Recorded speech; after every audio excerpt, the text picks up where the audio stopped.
Embattled SA Airways has been given yet another lifeline, this time 10.5 billion rand. This is to help restructure the airline, which is under business rescue. The money will be provided from cuts to national departments and their entities, as well as from local and provincial grants.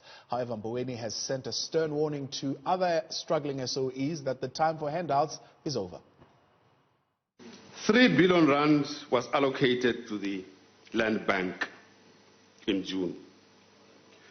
The bank will require an additional 7 billion rand over the medium term to support its restructuring and refocus. 10.5 billion rand is allocated to SAA to implement its business rescue plan. Well, let me repeat. 10.5 billion rand is allocated to SAA to implement its business rescue plan. This allocation is funded through reductions to the baselines of national departments, public entities, and conditional grants.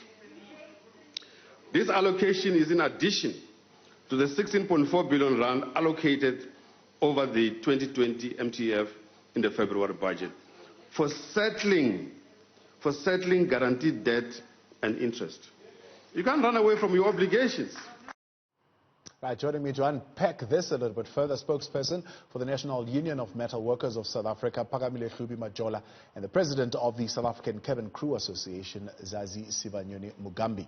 Ladies, good evening and thank you very much for your time tonight. Good evening and thank you for having us. Well, I mean, essentially, we had thought initially that money was going to be borrowed at low interest to be able to come up with this 10.5 billion. But now we are hearing it's now been taken from the baseline of other departments, including grants, essentially meaning the 10.5 billion has now been made available, even though it comes after the deadline. And the restructuring process of the airline can now continue. 2,700 jobs being cut, as well as offering workers retrenchment packages worth 2.2 billion rands. I'll start with you, Phakamile. What do you think? This is pretty much what you have been fighting for, is it not? Yes, indeed. It is what we've been fighting for as NUMSA SACA. Our goal really was to prevent the liquidation of SAA. And we welcome the decision and the announcement by Treasury to finally provide the funding for the business rescue plan so that the airline can be restructured.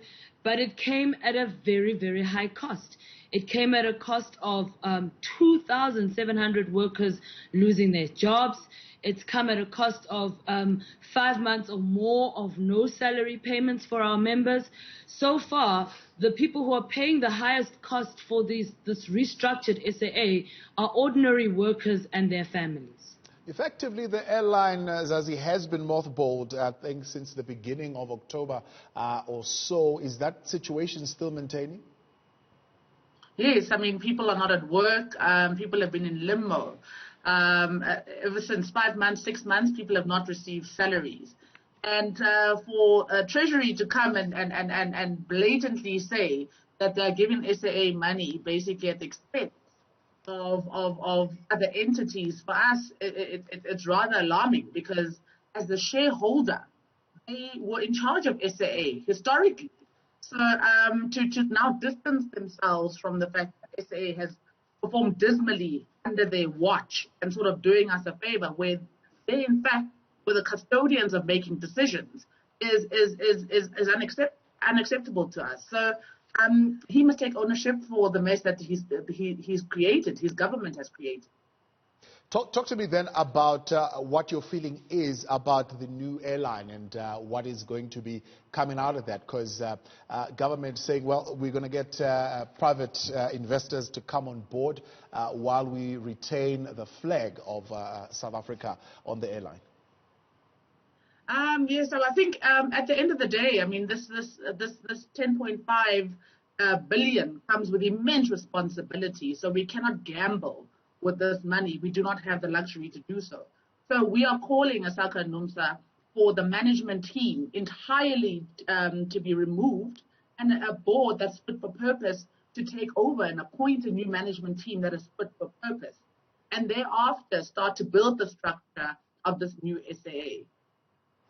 There have been a number of investigations, Phakamile, that you have been asking for reviews of certain contracts and so on and so forth that could possibly save South African Airways a lot of money and return it to being a profitable concern. Are you still calling for those initiatives? Absolutely. I think, if we're going to have a repetition of the past, then you must know that in a couple of months' time, we will be back right here with SAA in a crisis. It's a fact that what caused SAA's collapse was the bloated, corrupt procurement expenditure, which needs urgent review. So whilst you are building SAA, you would, as Zazi said, need a brand new management team, a brand new board, and one of the very first things that has to happen is that in terms of the procurement and the procurement expenditure, that must be analyzed. What can be cancelled must be cancelled. What can be insourced must be insourced. Because at the end of the day, how SAA found itself in this situation is that a lot of the costs, the procurement expenditure was deliberately bloated for the benefit of certain executives or people who work at SAA. And this is ultimately how this airline now is where it finds itself in today. Is this 10.5 billion coming at a late stage? I mean, has the damage been a little bit more now? Because when the plan was put together, I suppose we were still pre-COVID-19 days. And now with COVID-19 having set in and the kind of damage that it has caused, for example, for the recovery of the airline itself, is quite something that has moved in terms of a target. Are you concerned at all that this package is coming in a little bit late? Well, yes, we're concerned, especially because a lot of airlines have started operating already. SAA has not started operating.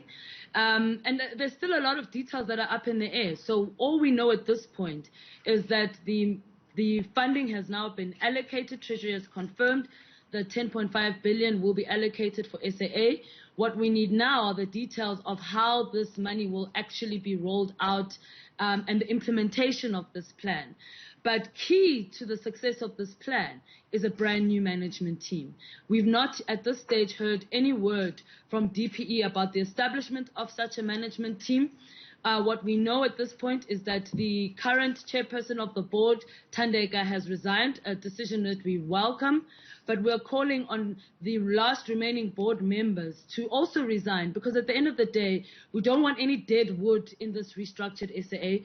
Those who were part of leadership, who actually brought the airline to the point of demise, must have absolutely nothing to do with the future SAA. And Zazi, what do you make of that resignation by Thandeka Mgoduso, the former chair, just ahead of the possible announcement of the bailout? We know now it has been announced, but she, of course, jumped ship just before that. Do you make anything of it? Yes, I mean, it was long overdue. As you would recall, Nomsa and Saka have been at pains to ask the board just to excuse us and to get a fresh board with aviation experience that does not interfere in operations. I mean, the ex-chairperson seemed to be a board member and an executive at the same time. And we also know that there's a report that came out that she had, done some things that were questionable, that we have raised formally to the DPE. So we welcome her leaving. And I think it speaks to the fact that a new SAA needs to start with new minds. And she was not fit for this new SAA. And what about the workers themselves then? I mean, some jobs are saved, some unfortunately will not be saved. How do they feel about it? Well, it's been a long, hard road for the workers. I mean, today was just elation, and they've been through a lot. People have suffered. The VSP people, the people that have taken the package, are very happy that they can start their lives again and sort of start new lives for themselves and rebuild their lives. And then, of course, the people that are staying, that are eager to get working and get back into the sky and contribute to the success of this new SAA. And people, and I think us as unions as well, we are going to rally behind a new management team that is experienced and that knows what they're doing. Unfortunately, we cannot rally behind a team that has failed us time and time again through the years. Zazi Sibanyoni-Mugambi, President of the South African Cabin Crew Association, as well as Phakamile Hlubi, speaking on behalf of NUMSA. We thank you for coming through tonight.